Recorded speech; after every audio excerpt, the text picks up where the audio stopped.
Star Ram Charan Srinu Vaitla దర్శకత్వంలో నటిస్తున్న cinema ఇంచుమించు చివరి అంకానికి చేరుకుంది.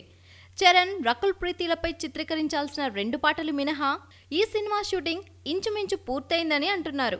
ఈ సినిమాలో చిరంజీవి 15 నిమిషాల అతిథి పాత్రలో కనిపించబోతుండటంతో చిరంజీవి పాత్రకు సంబంధించిన షూటింగ్ మాత్రం మిగిలిందని టాక్. ఈ వ్యవహారాలు అన్ని త్వరలో ముగించుకొని ఈ సినిమా ఆడియో ఫంక్షన్ను వచ్చే నెల మధ్యలో ఘనంగా నిర్వహించడానికి ఇప్పటి నుంచే ఆలోచనలు మొదలయ్యాయని తెలుస్తోంది.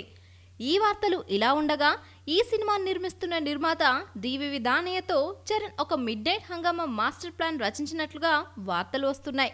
రాజమౌళి బాహుబలి, మహేష్ శ్రీమంతుడు సినిమాల కోసం ఓవర్సీస్లోనే కాకుండా ఇరు రాష్ట్రాల్లోని ప్రధాన నగరాలైన హైదరాబాద్, విశాఖపట్నం, విజయవాడ పట్టణాలలో అనేక ప్రీమియర్ షోలు వేసినట్లుగా చరణ్ నటిస్తున్న సినిమాను కూడా అత్యధిక స్థాయిలో ప్రీమియర్ షోలు వేసి ఏదో విధంగా మహేష్ శ్రీమంతుడు రికార్డులను బ్రేక్ చేయడానికి ఇప్పటి నుంచే రామ్ చరణ్ గట్టి పథకాలు రచిస్తున్నట్లు టాక్.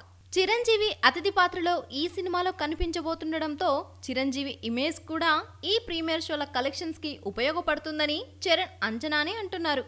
దాదాపు 9 సంవత్సరాల తర్వాత చిరంజీవి అతిథి పాత్రలో నటిస్తున్న సినిమా కావడంతో ఈ సినిమా పబ్లిసిటీని కూడా బాహుబలి, శ్రీమంతుడు స్థాయిలో అక్టోబర్ 1వ తారీఖు నుండి మొదలుపెట్టి 2 వారాల పాటు బుల్లితెరపై హోరెత్తించాలని చరణ్ ఎత్తుగడని అంటున్నారు.